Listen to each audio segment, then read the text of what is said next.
أعوذ بالله من الشيطان الرجيم بسم الله الرحمن الرحيم والصلاة والسلام على رسول الله وعلى آله وصحبه أجمعين رب اشرح لي صدري ويسر لي أمري واحلل عقدة من لساني يفقهوا قولي. First of all, I want to express my gratitude. I always find it very impressive when I find a room full of humans at like 10 o'clock in the morning on the first day of a conference. So that's really impressive, mashallah, that you guys are here and you guys care. I think one of the things that's happened in our modern day society, as Sheikh Yasser talked about as well, there has been a epidemic loss of purpose and meaning. And I think that what's happened now is that we live our lives kind of randomly. You know how we say things like, oh my God, that was so random. And we just feel like everything's very random. And there's been this epidemic loss of meaning and purpose.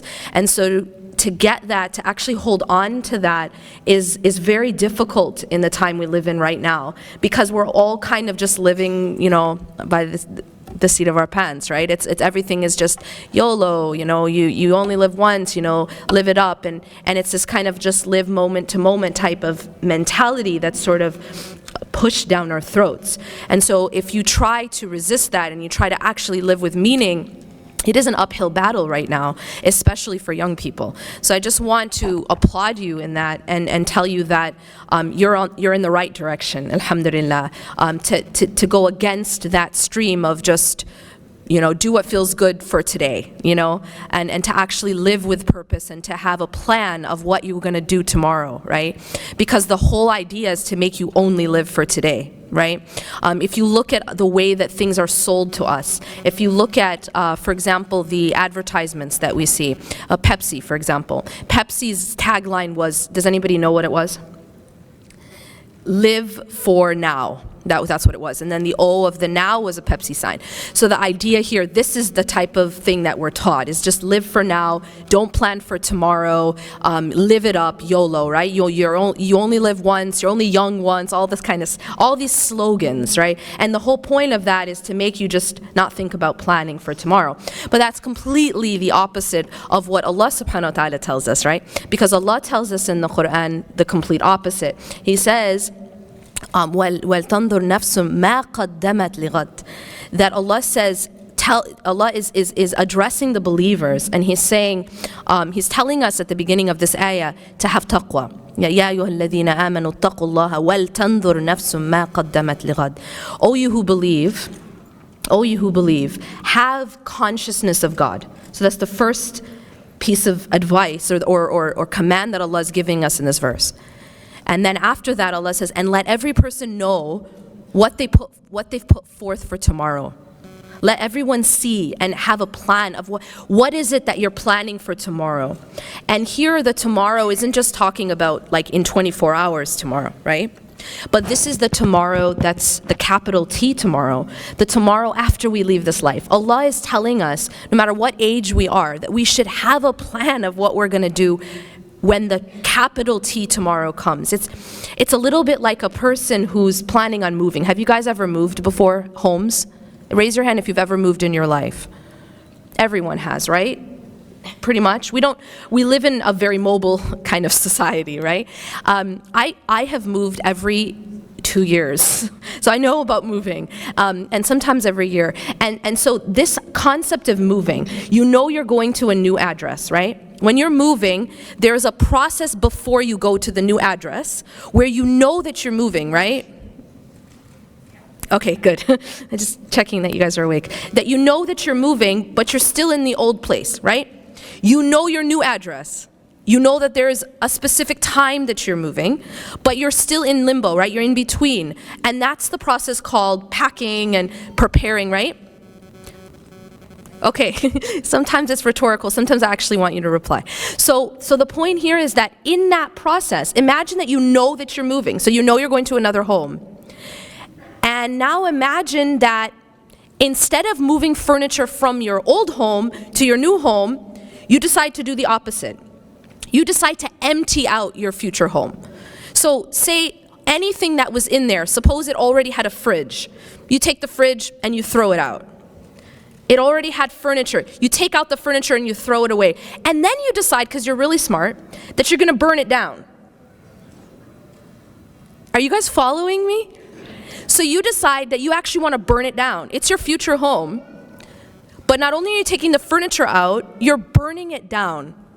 Okay? So what happens now? You guys are still moving there. That's not going to change. But what's going to happen when you get there?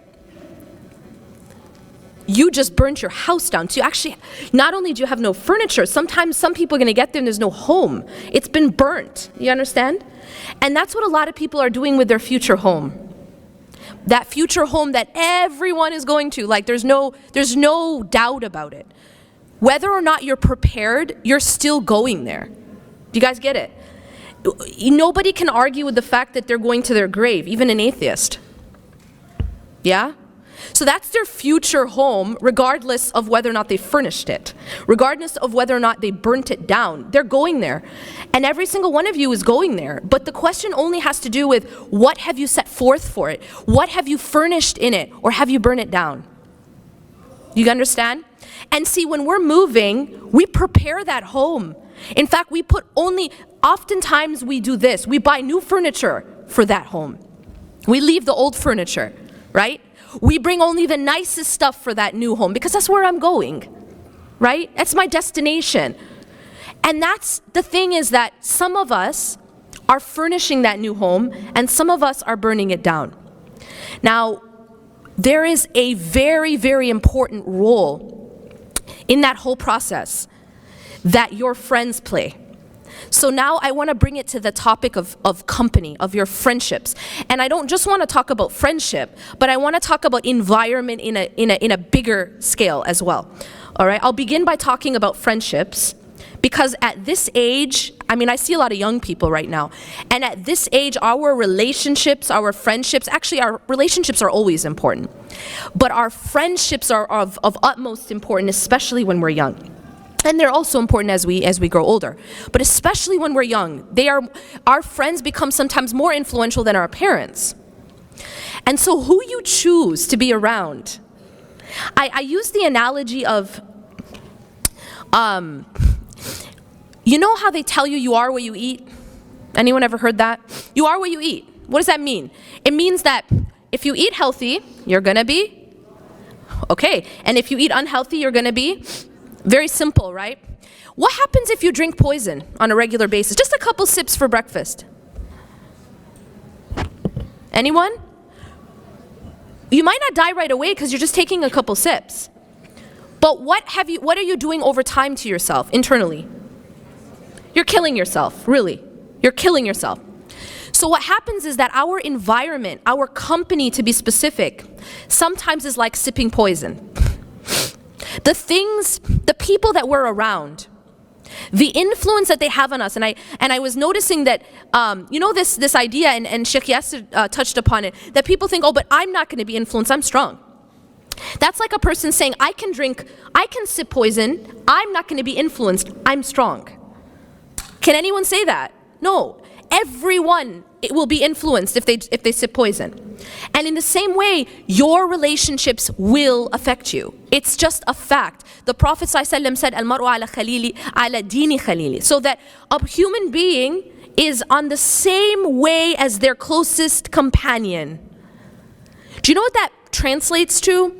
That means that you should pick out your closest companion to be the exact image you want to be. Does that make sense? Because the Prophet ﷺ said that you will be like your closest companion. You'll be the same deen. And deen doesn't just mean religion, by the way. Deen just means a way, the way that they are. And that's why you find that when people are like BFFs, they're really, really close, they actually start to even have the same mannerisms. They pick up the same gestures. They make the same faces. You know what I'm saying? They laugh at the same stuff. We start to actually morph into the people that we're close to, yes or no? Yeah, you do. You do. You just start to become almost like the same person. This is what the Prophet ﷺ, he understood psychology before there was something called psychology. right? And he's telling us you will be on the way of your closest friend. So what does that translate to? It means that I should pick my closest friend to be someone that I want to become. And if your closest friend is not someone you want to become, then you need to sort yourself out. Because you become that person.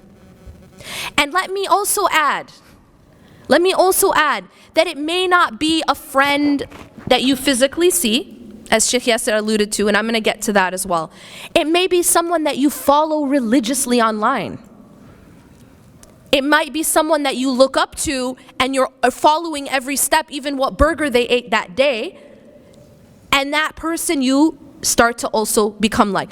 I found a really strange, this is just a personal thing, this strange phenomenon that I noticed, and that there was like, you'd know people who had certain stars, whether they were like athletes, that that was their role model. And it was like years and years growing up, this was like their role model. They actually acted like them. Like I started to notice that they would act like them. They would gesture like them. That you even become like people, even if you don't know them, but it's someone you've been following so closely and you admire so much that you start to actually become like them. So be very mindful who you take as that closest companion, because that's what you become.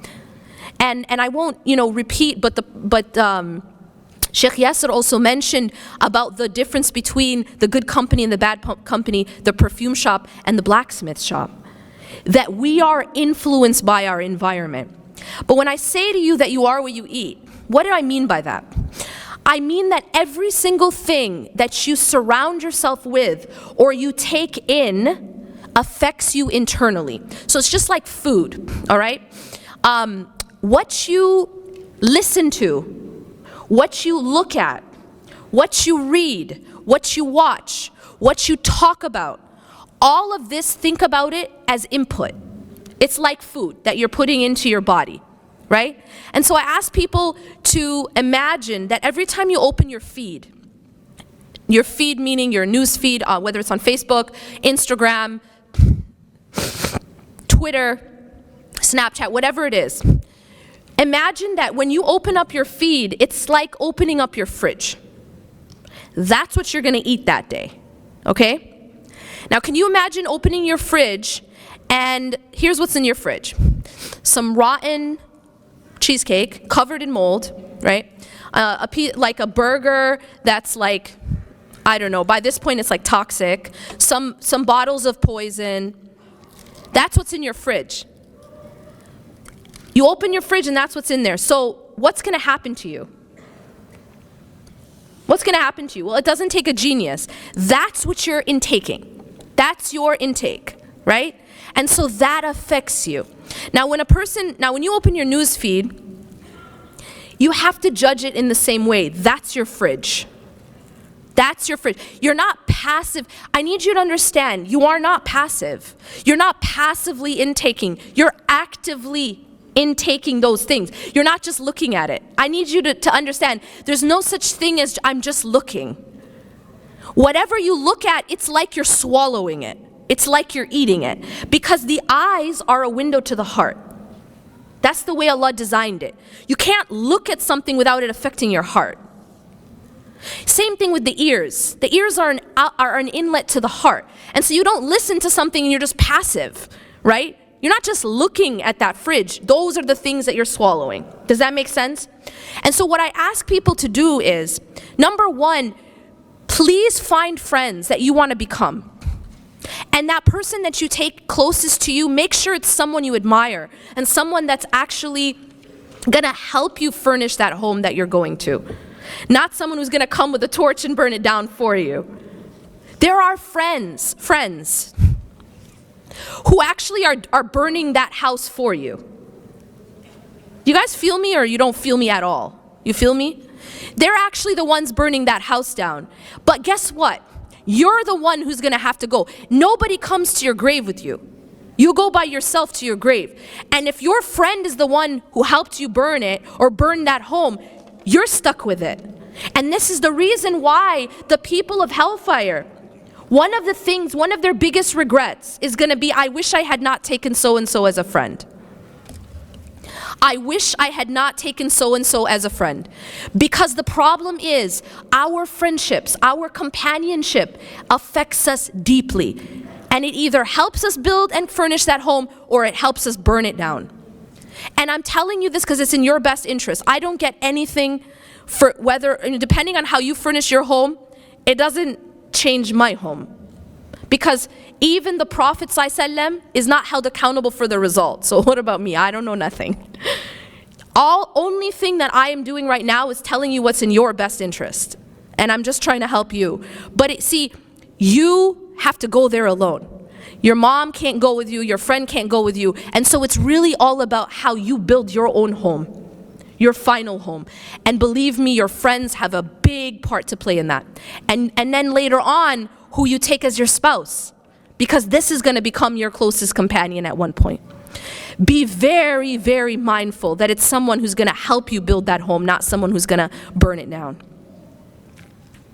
Now, in terms of the environment that we put ourselves in online. Now, I want to take a moment and talk about that. I said that your news feed's like your fridge. That's what you're going to eat all day. That's what you're going to ingest. How can we start to make it healthier? How can we take out the molded cheesecake and the really, really old burger and the cyanide and maybe replace it with some healthy food? Maybe some vegetables, maybe some vitamins and minerals, like stuff that's going to make you strong. The interesting thing is we're going through a time right now where everyone's talking about, or at least in California, talking about eating healthy and organic. You guys have heard something about that, right? Even though y'all are in the Midwest. I grew up in the Midwest. I grew up in Wisconsin, so I understand. But in general, there's a movement right now to talk about being more healthy.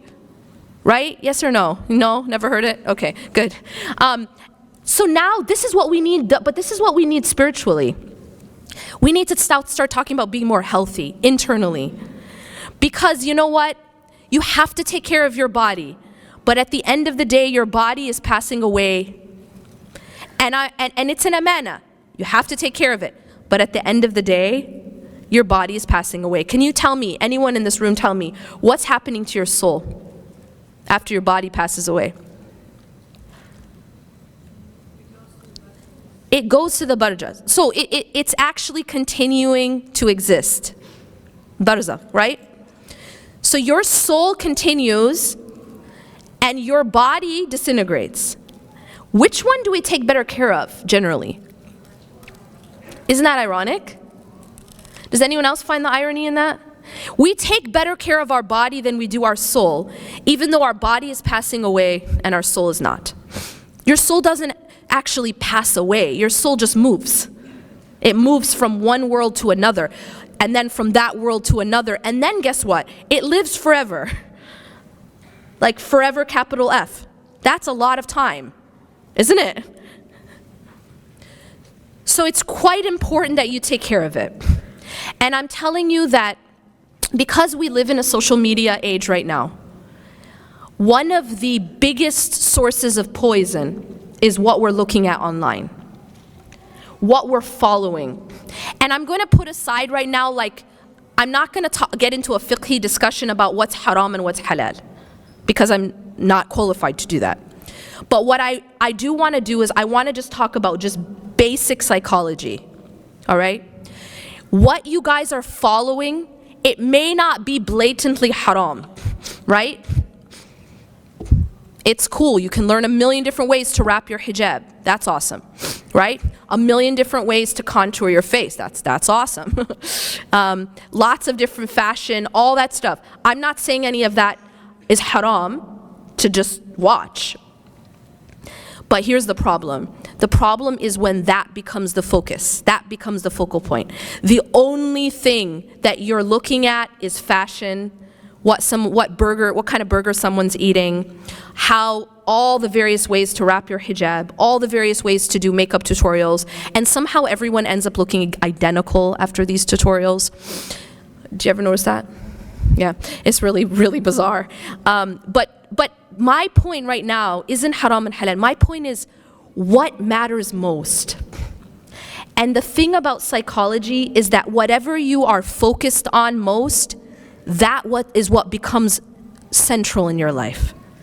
And so a person who's only looking at fashion, who's only looking at material things, dunya, what's this person wearing, what's that person eating, which parties are they at, do you guys get what I'm saying? If that's the only thing that you're looking at every single day, guess what's going to be most important to you? Fashion, material things, what people are wearing, what people are eating. That's it. And what happens is you've just left what really matters. And so my point to you is, if you can change what you're looking at every day and make it something a little bit more healthy, a little bit more maybe inspiring, something that's going to actually help you to build your home, something that's going to help you furnish your home, then you will actually be in a better position. Because now you'll be using social media rather than social media using you. You can use it as a tool for either good or bad, or just a waste of time. Lastly, because I really do have 5 minutes left, I want to just leave you guys with some advice, some practical advice. And I told you guys that you take care of your body. We all do, and we need to, but we've neglected our soul. We've neglected that home that we're definitely moving into. So I want to just leave you guys with 3 points of how you can furnish that home, and how you can not just, improve your own internal being, but also be a better friend for others. The first thing is the salah. I can't talk to an audience without talking about salah. And the reason for that is salah is the oxygen that keeps us alive. It is the spiritual oxygen of the heart and soul. And so the salah will allow you to be able to be healthy in the same way that oxygen allows you to continue to live. And if a person is eating organic vegetables and green juices, and they're really, really healthy, but they're not breathing, what's going to happen to them? Come on, you guys don't have to be a doctor. You're gonna die if you don't breathe, right? And it doesn't matter how healthy your food is. So the salah is that basic oxygen that keeps you alive. Number 2, I'm gonna ask everyone to download an app onto their phone called My Dua. It's spelled MYDUAA. And what it is it's a collection of the supplications of the Prophet ﷺ from the Quran and from the Sunnah that he would say throughout his day. Now this might seem like, okay, what's the big deal? It's really a big deal. It's really a big deal, because what this app does is it's equivalent to those vitamins and minerals and food and water that you put in your body, but it's spiritual. Every time you're reading these supplications, you are making your internal health stronger. Now I'm just gonna tell you this, when you download this app, by the way, best 99 cents you'll ever spend, and no, I don't get a cut. When you download this app, you open up on the side, there's gonna be a few, by the way, there's a supplication for every motion of life. And the more you can incorporate in your life, the healthier you'll be, psychologically, emotionally, spiritually, and every otherly. But what you have to do, like there are certain supplications you can't live without, and they are the morning supplications, the evening supplications, and the ones before you sleep.